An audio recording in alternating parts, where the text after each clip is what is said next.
Hi guys, welcome back. Today we're going to be doing a simple tutorial on how I sketch faces. We're not going super into depth. I just want to show you guys how you can do simple sketches that tend to look better, more anatomically correct. I'm not using any fancy materials because I want to make sure you guys know that you don't need anything special to be an artist. We're just going to use a regular mechanical pencil that you would buy anywhere. And just a smoother paper. I'm not using a sketchbook material type of paper. We're just going to use a smooth finish because it looks better with the pencil sketches. It's not rough when you do that.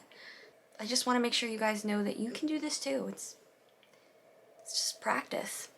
So let's get into it.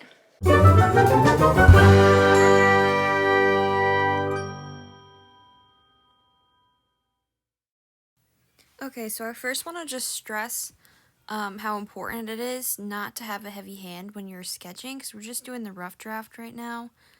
I tend to draw very faintly, and I go over very sketchy. It's not one smooth line. What I do is I just kind of make a whole bunch of rough edges, and then I choose which one I like the best, and I just erase the ones that kind of make it look a little funky. So this is the rough stage. You don't want a heavy hand because you're not going to be able to erase it. Unless you're just amazing at line art, I don't. And if you noticed, I already sketched one face out. The reason I do that is to just kind of like loosen up a little bit. It's really important when you're drawing. I would even do like little practice sketches, because before you start drawing, you kind of need that little reminder of how you just got to kind of get into a flow. That's how I go about it. I get into a picture or a painting or whatever I'm doing at that moment, and you're just kind of, it's more of a flow. It's not, you're not stressing about, oh, I don't know if I like it like this, or I don't really know what I want to draw. You kind of, instead when you do it that way, you kind of have a mental image of what you're going for, because you already kind of sketched something out a little bit. So it's really important, and I also stress using references. Don't copy an image and say it's yours, because it's not the same as using a reference just for a reference. But really, it makes a big difference. I actually didn't use any references for this little sketch tutorial just because I've sketched so many times, like these little stylized drawings, that I'm just kind of used to it by now. But when I do like most of my paintings and stuff, I always like to have a reference. It's super important. I really cannot stress this enough. Unless you're like a master, one of the masters of the reel, it's definitely not a good idea not to do that. At that moment, you're more worrying about the flow of the drawing, how something, like the movement of it. So instead of worrying about the arms, are the arms shapes right, you're not worrying about that. You're just worrying about lines, how they're flowing. It's kind of like stick art, but not quite. So I would definitely look into that. That's very helpful. It kind of helps you learn your anatomy a bit. There's not really any flow lines or gesture drawings for faces. Well, there is, but it's different from a body, obviously. But definitely look into that. The other thing when you're drawing a portrait is clothing. So that's another thing I would try to practice, is how clothes flow.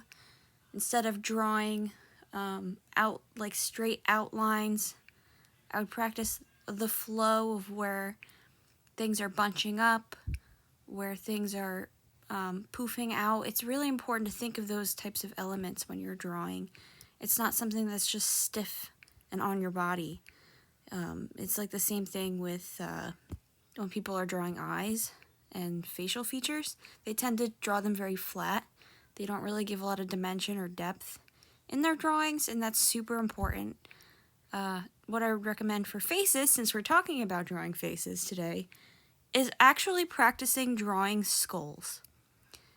And this is really, really important, and it's helped me a lot because you can see the actual structure of what you're drawing. Like your forehead and your nose, the tip of your nose, the apex bow, part of your chin. Those things just aren't flat on your face. You need to give the correct shadows and shapes to be able to show that there's this depth going on there. And a lot of beginning artists, they don't really think about those things, and it's super important, and that's why reference drawings are... Also, guys, I want you to keep in mind that my style is probably different from yours, and that's perfectly okay when you're drawing. I don't really... you don't have to have the same style as somebody. Your style is what makes you unique and what helps you actually grow as an artist, especially if you're looking to grow on a social platform or anything like that. TikTok, Instagram, YouTube, Facebook, anything. That's really important, because how are you gonna... There's so many artists. There's so many artists in the world. How are you gonna... if somebody looked at your artwork, how are they gonna know that that was yours if every piece that you do is different or looks similar to some other artist? And actually, I struggle with this the most when I'm drawing, because not so much my style part, it's more of the fact that I just jump around a lot. I love playing around with different mediums and different styles. Like, I love landscapes, and I love portraits, and I love cottagecore, and I like gothic aspects. So it's kind of like picking downsizing your niche is kind of tricky for me. I don't know if any other artist struggles with this. I've actually gotten a lot better at doing this. As you can see, a lot of my drawings look similar, even as I'm drawing right now. They all have like this look to them. And that's what I'm talking about. Your drawings do not have to look like mine. Your identity is in your art. And that's why they tell you to niche down. And find your style personally, because not every artist is going to be the same. I've discovered through trial and error that I don't really like smooth lines when I'm drawing. I like that sketchy aspect. I like that little scribble look. Like, you can even see I'm adding it in the neck. And I'll go back and add it at the end. Like, I like that little scribbly, chaotic detailing in my artwork. I don't want it to look smooth. That's not me. I love the look of smooth line art, don't get me wrong. I applaud any artist who does that, especially that super smooth shading. I don't know how they do it, like Alicia Nye or Blue Satan. Who's another one who does a really good job with that? Sarah Tapis? I don't know how to pronounce your name. I'm so sorry if I'm butchering it. These are all artists on Instagram, by the way. If you want some more ideas or people to follow, Abigail Larson. There's just so many different artists. And that's why it's important to have your own style, because you're going to get drowned out by so many other artists. And that's not really necessarily a bad thing if you're doing it for just the plain simple fact that you like to draw and paint. Like, that's what I do mostly. I just love to paint. It's not like the end of the world if I'm not Instagram famous or anything like that. Like, at the end of the day, this is all because I just love to draw. I love to paint. And that's what it comes down to. Like, I actually don't work as a full-time artist right now. I'm actually a quality tech engineer. What am I talking about? I'm not an engineer. A quality inspector. That's what I do.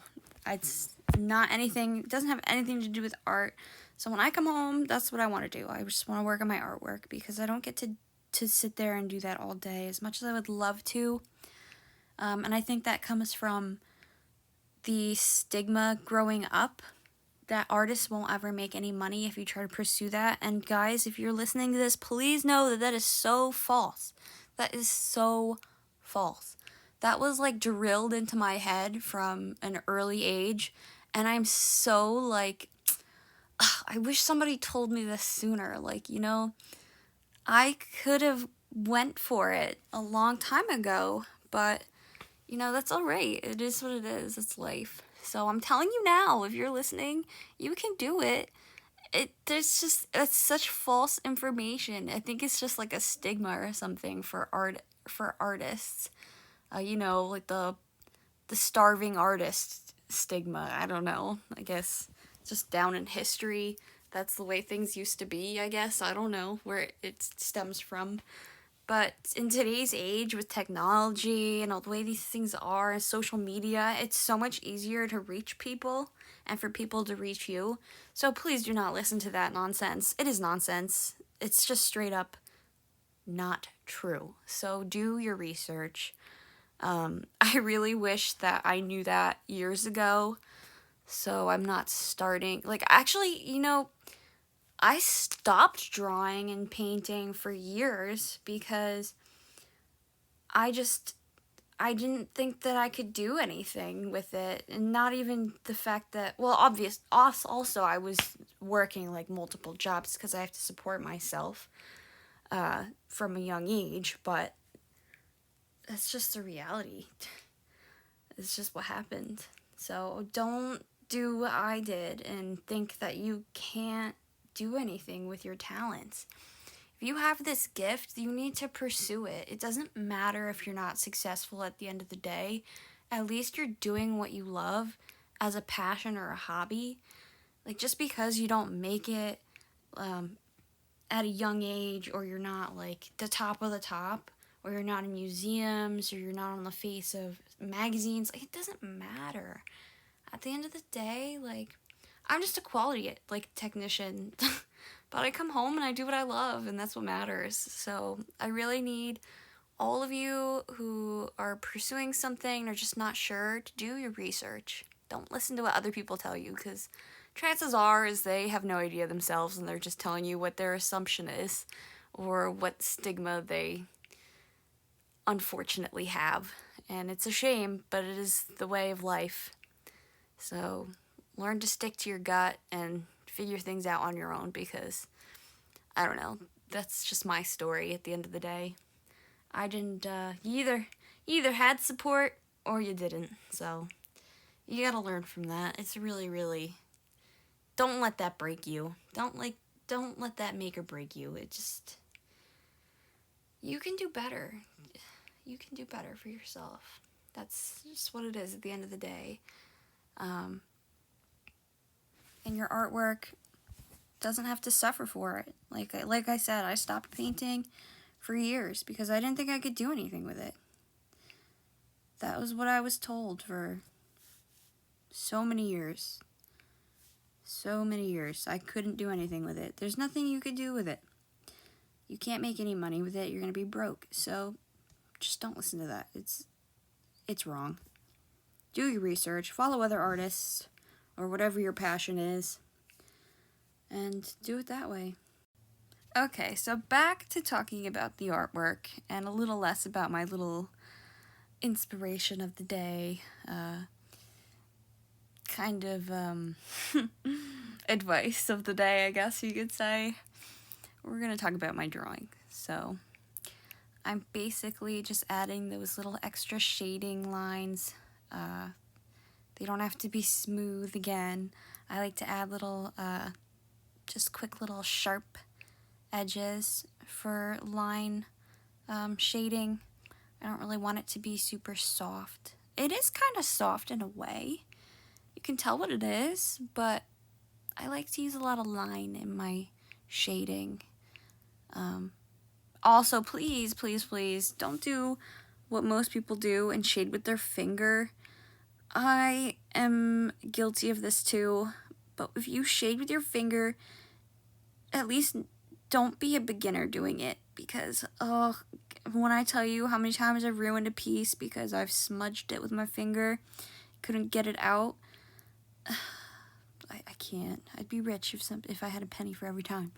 But if you do that, the reason why you shouldn't do that is because the oils actually seep into the paper from your skin. and you can't erase it, so please avoid doing that. I am notorious for shading with my finger.